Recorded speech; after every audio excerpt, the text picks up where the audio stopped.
염송 같은 데 보면은 비풍비번이라고 있습니다. 바람도 아니요 번도 아니다.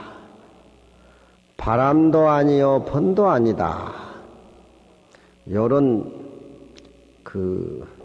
선의 제목이 있습니다. 육조스님은 우리 조계종의 원조이신 어른이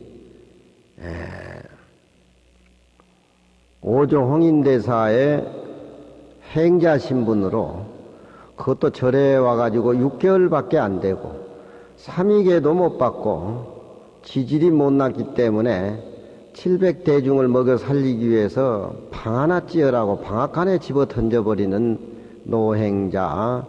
노행자는 오조홍인 스님의 가사하고 발효를 받게 되지요. 그 과정은 참 중국 선종에서 어떤 불교 자체가 가장 귀족적이고 불교 자체는 가장 높은 데만 있는 것이 아니라 가장 찌들은 못난 노행자에도 화려한 부처님의 꽃이 피고 조사의 가풍이 있다라고 하는 것을 선의 입장에서 중국 특유의 불교가 살아납니다.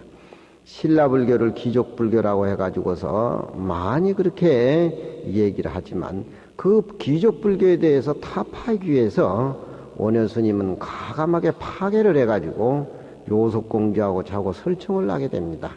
귀족불교라는 것은 특정인을 위한 어떤 그런 부처님의 가리킴, 그것은 부처님의 일체 중생을 사랑하는 그런 입장에서는 도저히 어긋나는 겁니다. 근데 비풍비번이란 말은 육조스님이 오조 홍인한테 가사와 의발을 전해받았는데 그 1700대중 중에서는 신수스님이라든가 이미 조실지에 올라와 있는 그런 기라성 같은 큰 스님들이 많았습니다. 그렇지만 왜 계도 받지 못하고 절에 온 지 6개월밖에 안 되고 또 저 대중을 위해서 못난 주제에 네가 어떻게 불교 선을 아느냐 해가지고 방앗간에 대중의 방아를 찢게 했는데 그것도 너는 몸뚱이가 가벼우니까 돌을 짊어져야 된다. 돌을 짊어지고 6개월 동안 방아를 찢습니다. 그 처절한 광경은 그냥 돌을 짊어지고 방아를 찢는 것이 아니라 우리 깨닫지 못한 밝은 무명의 세계에 하나하나 꺼풀을 벗겨가는 나락을 쌀로 만들어가는 그런 어떤 피나는 정진이와 하나의 작업이라고 볼 수가 있습니다. 그래서 법을 신수대사한테 물려줘야 되는데 방아 찢는 개도 안 맞는 노행자한테 의발을 전하고 초실스님이 아침 고향으로 안 나오니까 그 녀석이 내 바로 다 가져가 버렸다. 그렇게 조실스님 입으로 해서 뒤에 노행자가 도망가는데 도명존자가 따라오는 그런 과정이 드라마틱하게 그렇게 육조스님하고 오조홍인선사의 의발에 전해지고 있는데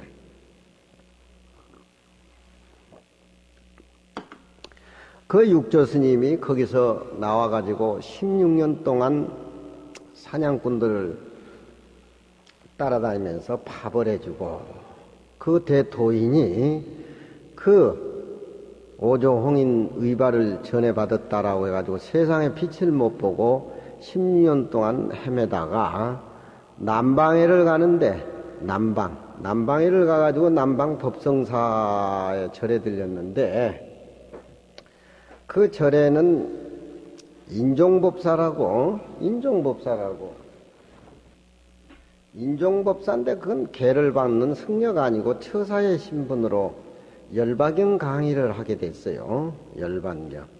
열반경은 부처님의 마지막 법문인데 하루에 다 설했다는 최고의 경전 열반경 강의를 처사가 하고 있었는데 그 중국에는 화엄경 강의를 한다든가 열반경 강의를 한다든가 금강경 강의를 한다면은 그 절에다 철간대 깃발을 세워가지고 깃을 이렇게 달아놔요. 그러면은 가던 수자들이 이전에는 금강경 강이라고 화엄경 강이라고 그런갑다 해가지고 동참하게 되는데,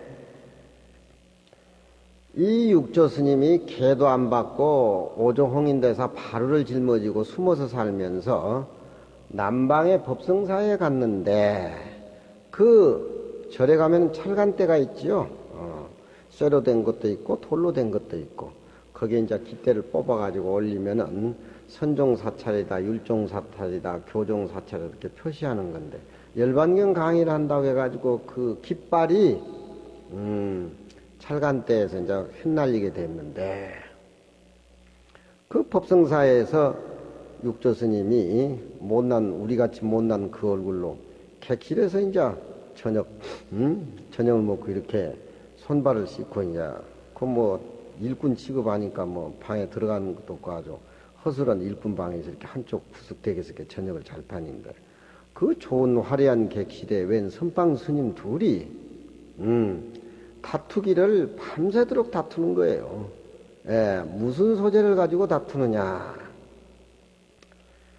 그 열반경을 설한다고 철간대에 깃발이 저녁 바람에 흩날리게 되는데, 한 스님은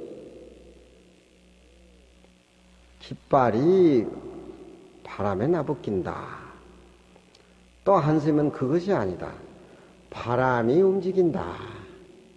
우리가 상식적으로 생각해 볼 적에 바람이 불면은 깃발이 펄럭거리고, 깃발이 펄럭거리면 바람이 부는 줄 아는 것이 우리 상식적인 거 아닙니까? 그렇죠? 근데 그 선객 둘이는 우리가 생각하는 상식적인 그런 대화보다도 어떤 아주 진한 깃발이 움직인다, 바람이 움직인다, 밤새도록 그렇게 처절하게 싸워요. 그러니까 그 옆에 방, 그 일꾼방 한 구석대기에서 밤을 지새우는 노행자 육조 스님이 참다 못 참아가지고 슬쩍 그 선객 둘이 바람이 움직인다, 깃대가 펄럭거린다, 두 싸우는 그런 사이에 끼어들어가지고 저도 한마디 할까요? 그렇게 하니까 둘이 지금 흥분해가지고 싸움을 하고 있는데 왜 아주 못생긴 또 계기가 나와가지고 수정이 당신 한마디 해보라고. 그러니까 육조 스님이 바람이 움직이는 것도 아니고 깃발이 펄럭이는 것도 아니고 인자 심동이라 당신네들 마음이 움직인다. 깃발이 움직이는 것도 아니고 바람이 움직이는 것도 아니고 당신 마음이 움직인다. 원효 스님이 중국 유학 가시다가 저녁에 만주벌판에 주무시게 됐는데 송장불 먹는 얘기는 너무 잘 알지요. 너무너무 맛이 있어가지고 도대체 무슨 물이길래 그렇게 맛이 있었던가. 물론 중국 가기 위해서 여행을 하고 몸도 피곤하고 또 시림이라 그래가지고 그 중국 만주벌판에는 사람이 죽으면은 그렇게 움막을 지어가지고 여러 시체들이 같이 모여져가지고 거기에는 어제 죽은 시체에 떡도 이렇게 쌓아놓고 과일도 있었기 때문에 여행하다 너무 피곤하고 또 비가 오기 때문에 그 움막에 들어갔는데 송장 옆에 찾으면 떡도 잡수시고 피곤해서 목도 말랐겠지만 목이 타서 밖에 나와가지고 밖에 비가 오는데 고여있는 물을 먹었는데 물이 그렇게 맛있어서 세상에 이렇게 맛있는 물도 있나 싶어가지고 아침에 그 자리를 가보니까 송장에 머리에 고여있는 다음은 해골에 고여있는 송장물이 그렇게 맛있어요. 하도 역겹고 더러워서 저 12지장에서 토해내려고 막 원효스님이 발버둥 하다가 그때 깨달은 거 아니에요. 일체유심이라 일체라고 하는 건 내 마음에 있다. 어쩌니까 그렇게 맛있던 것이 아침에 해골바같이 코에 있는 송장물이라는 걸 알았을 적에 어쩌기는 그렇게 맛있더만이 아침에는 그렇게 역겹냐 이 말이야. 이건 내 마음 가운데 있는 것이다. 일체유심조라는 그런 얘기죠. 근데 그 스님 둘이 객실에서 번이 움직인다, 번이 움직인다. 아니, 바람이 불기 때문에 번이 움직이는 거야. 그런데 둘이 싸우는데 육조 스님이 옆에서 한마디 거들기를 이 번이 움직이는 것도 아니요, 이 바람이 움직이는 것도 아니다. 이 바람이 움직이는 것도 아니요, 이 번이 움직이는 것도 아니요, 인자동심이라 둘 싸우는 스님 마음이 움직이는 것이다. 우리 금강경에서는 바람이 움직이고 바람에 번이 나부끼고 그 밖의 모습을 가지고 이러쿵저러쿵 얘기하는 것은 밖의 차별의 밖의 경계의 모습이라 그래가지고 우리 금강경에서는 큰 의미가 없습니다. 아상이상 중생상 모든 상이 끊어져 버린 상태에서는 바람이 움직인다든가 번이 펄럭거린다든가 그건 내 마음 밖의 모습들이기 때문에 마음 밖의 모습이라고 하는 것은 이 얘기해도 그냥 잡담이고 그렇게 한 얘기지, 진짜 챙길 줄 아는 것은 내 몸 안의 마음이란, 마음이 주동이 돼야 된다는 거예요. 마음이 뿌리가 되고 마음이 근본이 돼야지 밖에 속인들이야 그런 이론을 가지고 따지고 뭐 서로 묻고 상식적인 가지고 논쟁을 하겠지만, 우리 금강경에서는 철감 때에 번이 바람에 펄럭거리는 것이 번이 움직인다, 아니 바람이 불어서 번이 움직인다, 이런 쪽으로 논리 전개를 하지 않습니다.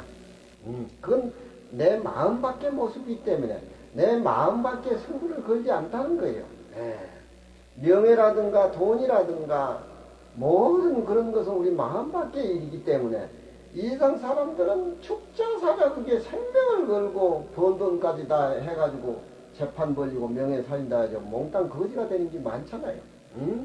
근데 불시번동, 불시풍동, 인자심동이라, 인자라고 하는 건 어지린자니까 3인칭으로 당신네들, 영어로 말하면 유나 같은 소리입니다. 당신네들 마음이 움직인다. 육조스님이 마음이 움직인다라고 했는데, 마음이 움직이는 걸 누가 봤습니까? 지금요, 안욕따라 삼맥삼보리를 깨달으려면은 일체의 모습을 다 응당히 여어야 된다고 하는데, 육조스님은 응무소주 이생기심이라 뻑뻑이 머무른 바 없이 그 마음을 낸다라고 하는 그 스님의 법문을 장작팔로 가가지고 듣고 발심해가지고서 오종 홍매산에 가가지고 깨닫게 되는데,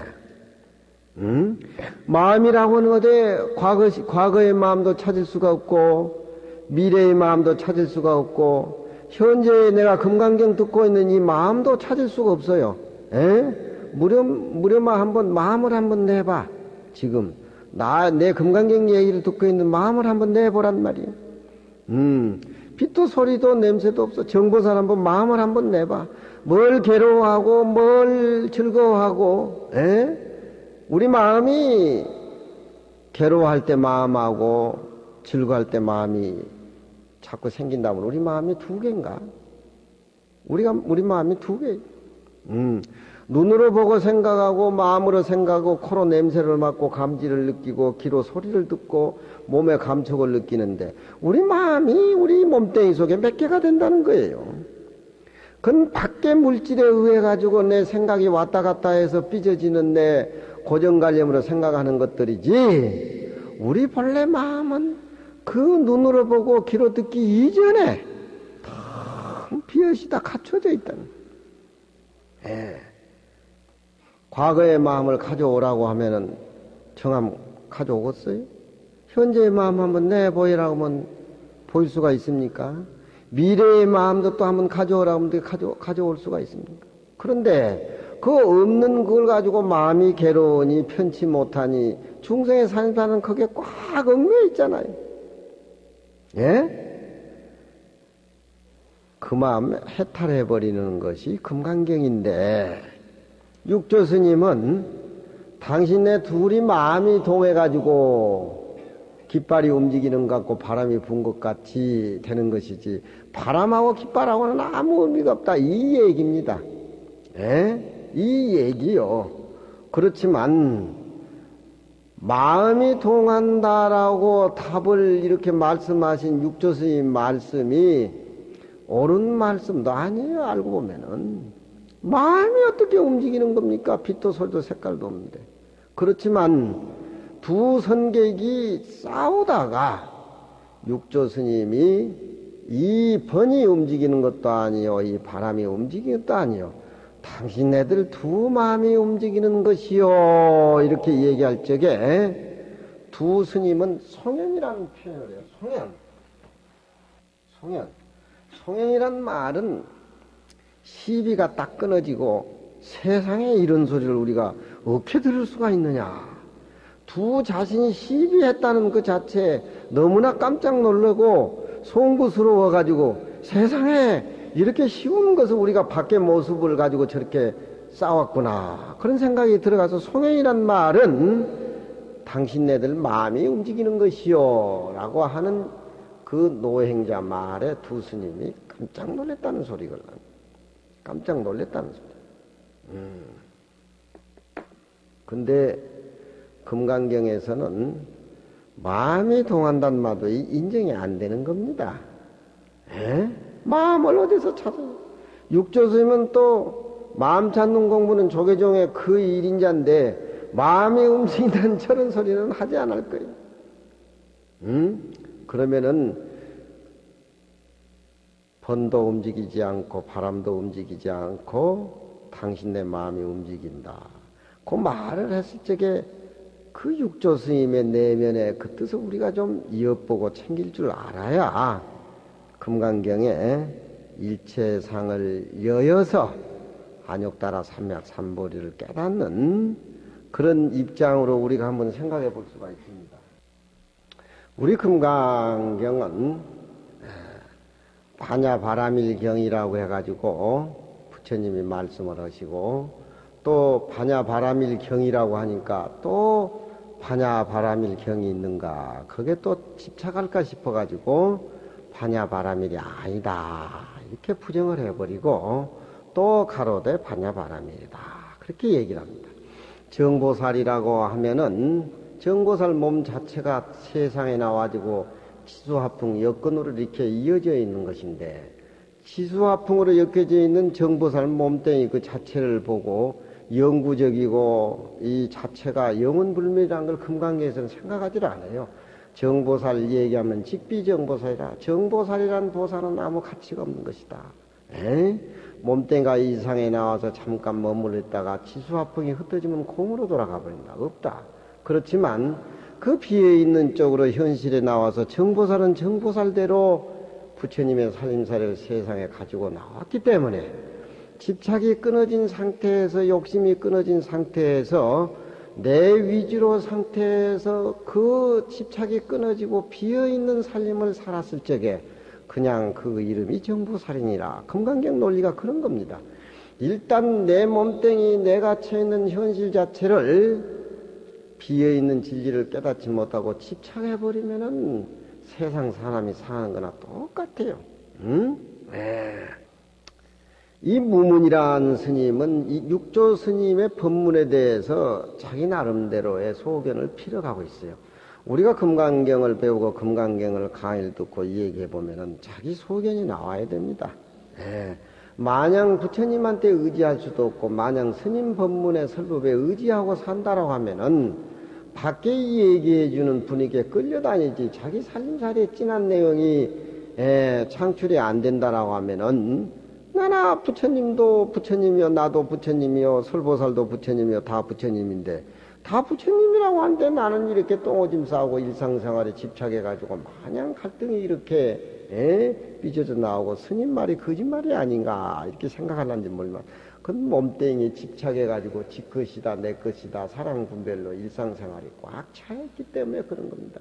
그런 것이 다 부정되고 사라졌을 적에 진짜 자기 모습이 살아나는 겁니다. 가정의 아버지는 아버지대로 어머니는 어머니대로 꼬맹이는 꼬맹이대로 학생은 학생대로 지멋대로 쏟아다니고 지멋대로 형성을 지어서 가정이 이루어진다라고 하면은 그것은 가정이 아니지요.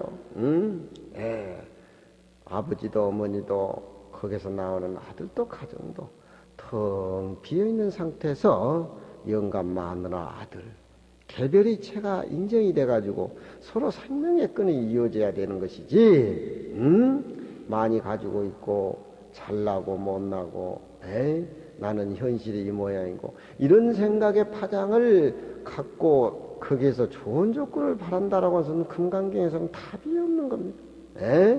거기에 확실하게 해탈이 돼버려야 절을 짓고 불사를 해도 꼴보기 싫은 놈이 앉아있어도 저것이 내 자화상인가 정보살 얼굴인가 이렇게 생각해버려야지 그놈 나 그 관계 이 관계 밤새도록 뒤척거려봐요. 이 한국이 전체 내 모습이고 백두산이 내 모습이고 금수강산이 내 모습이고 거기에는 자기 혼자만이 존재하는 것이 아니라 온갖 84,000 생물이 존재하는 것인데 누가 할 건 누가 그러고 누가 하고 시비를 하겠어요. 자기 모습을 거울에 들여다보고 물어뜯고 시비하는 사람은 없을 겁니다. 시합이 선과 악이라고 하는 것은 부와 기라고 집착해서 사는 것은 건강적인 이치에서는 없어요. 이치를 배우고 그 비어있는 깨달음으로 실생활 속에서 내가 금강경 살림살이를 활용해야지. 절에 다닌다고 아침에 주위에 있는 사람들한테 모욕해야 된다, 뭐 해야 된다, 뭐 화장해야 된다, 뭐 한다 호들갑을 떨고 나와보니 그게 무슨 금강경하고 부처님 말씀하고 어떤 관계가 있냐 이 말이야. 근데 이 법문에 대해서 바람이 움직이고 깃발이 흩날린다는 것은 우리가 생각해 볼 적에 법문 내용 치고는 소재가 돼요. 거기에 또 못난 행자가 쑥 나타나가지고 당신네들 그것 선방생활 선수를 해가지고 그렇게 냄새나는 밖의 경계에 얽매여가지고 냄새나는 그런 짓거리 하는 거 당신네들 마음이 통하는 거 마음이 움직이는 마음 밖의 경계는 금강경에서는 인정을 안 해요. 인정을 안 해요. 일체상을 떠나서 해탈하는 것이 바로 깨달음에 나아가는 참된 발심이다. 지금 금강경 얘기하고 있지 않습니까? 세상 살아나가고 돈 벌고 뭐 자식 새끼 키우고 뭐 이런 건 우리 불자님들이 나분도 잘 아니까 그건 내가 얘기 안 하지만 마음을 깨달아서 그 깨달은 마음이 실생활에 응용이 되는 그런 이치는 금강경 내용 속에 있기 때문에 내가 지금 얘기를 하는 겁니다. 내가 장가도 안 가고 새끼도 안 낳는 주제에 어떻게 자식 사랑을 알고 뭐라고 알겠어요. 하지만 원리는 아는 거 아니에요. 저도 이제 상자 하나가 키웠는데 머리를 깎았어요. 행자로 들어왔어. 그래서 이름을 이제 가모리연자 새학자 울산 학송동에서 내가 만나서 키웠다 그래도 행자 이름을 지었는데 눈물이 핑 돌더라니까. 내가 우리 노심을 58살에 만났는데 14살에 만났는데 저놈이 노심 강하고 우리 스님 강하고 내 강을 이어받을 놈이 아닌가 이렇게 생각이 되더라니까. 내가 그 애를 4살에 키울 적에 우리 선생님한테 갖다 보이고 얘가 키우면 나보다 낫겠습니까 이렇게 물으니까 나보다는 낫다 그러더라고. 그래서 내가 키운 건데 지금 보면은 뭐랄까 눈물이 팽 돌더라니까. 항차 자기 아들이 키워가지고서 부모가 키워가지고 그 아들 행세를 떳떳하고 부모에게 효했을 때 부모 마음이 어디 가겠어요. 그렇잖아요. 그런 것이 공부해가지고 아들에게 그 비어있는 깨달은 부분을 전수시켜줘야지 뭐 많이 주고 적게 주고 이런 쪽으로 해서 부모와 자식 관계의 연이 형성되고 그런다라고 하면은 다 사기꾼이야. 그건 다 사기꾼. 받는 놈도 그렇고 주는 부모도 그렇고 어떻게 욕심을 다 채워줄 거예요. 거기는 시비가 없는가. 많이 주니 적게 주니 그렇잖아요. 응? 무문 스님은 거기에 대해서 한마디 하지요. 육조 스님은 마음이 동한다라고 하는데 이것은 번이 동하는 것도 아니요, 이것은 바람이 움직이는 것도 아니요, 불시심동이라 마음이 움직이는 것도 아니요. 육조 스님 말씀도 허벌나게 허물이 많다는 겁니다. 인자동심이라 당신네들 마음이 동한다고 할 적에 만약에 그게 한 스님이 일체 모습이 끊어진 자리가 마음자리인데 인자심동이라는 당신 마음 한번 내보라고 욱박지라고 달라들었을 적에 그 노행자는 거기에 대해서 어떻게 답했을런지 또 모르잖아요. 그렇잖아요.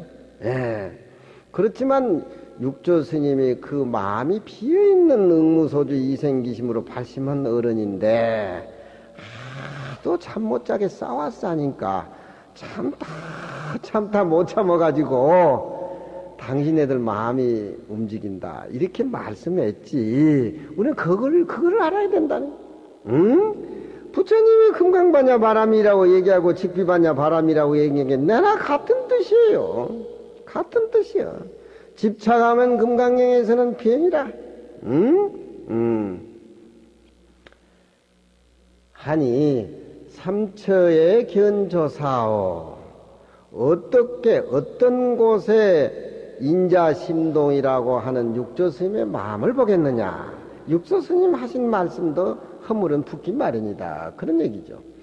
약향자리야야 견득친절이면은 만일 이 속을 향해서 이 이자자라는 말은 산적인 의미에서 본래 그 자리를 가리키는 아주 지시대명사로 쓰여지고 있어요.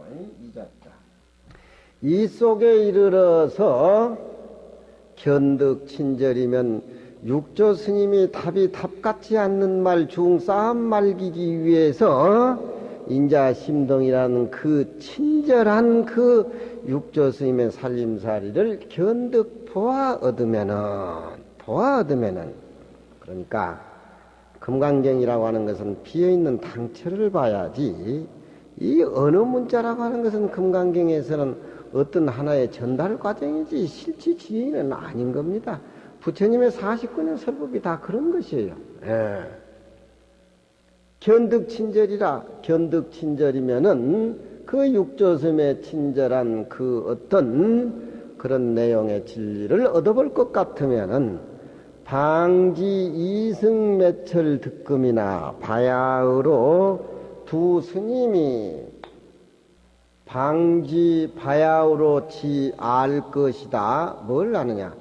금강경은 전문 분야이기 때문에 제가 강의를 하는데 알아듣을 수 있을려는지 모르는지 사실 내가 강의를 하면서도 나도 몰라요. 모르지만 그래도 이 세계가 초물이 불자라면 이렇게 백해가지고 그 금강경에 비어있는 공간이 가정에 돌아가서 생활함으로 해서 그게 활용이 되면은 이 복잡한 세상에 꼭 금강경이 필요한 겁니다.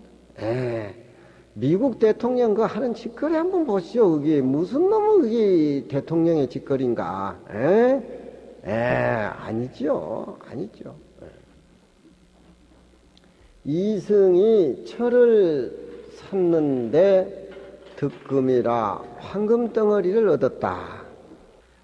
두 스님이 바람이 움직인다, 깃발이 움직인다, 천형내 싸우다가 결국 잠 못 자는 육조 스님이 한마디 거들렀으니까 한마디 거들음으로 인해 가지고 정답은 아니지만 깨달았단 말이야. 그러니까 깨닫지는 못해도 좀 금강에 대해서 싸워봐 좀 우리 부암사 식구들 입이 부르트를 한번 싸워봐. 이것인가 저것인가. 싸우다 보면은 그게 서로 해결이 안 되고 지치다 보면 또 싸우다 보면은 한숨 자고 나도 또 싸우다 보면은 야 우리가 바깥 경계에 이렇게 얽매가지고 싸울 건 뭐 있냐.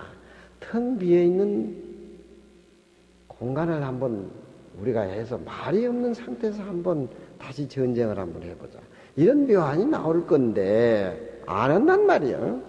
그러니까 두 스님은 고물을 샀는데 고물철을 샀는데 상자를 뜯어보니까 집에 가져오니까 금덩어리야.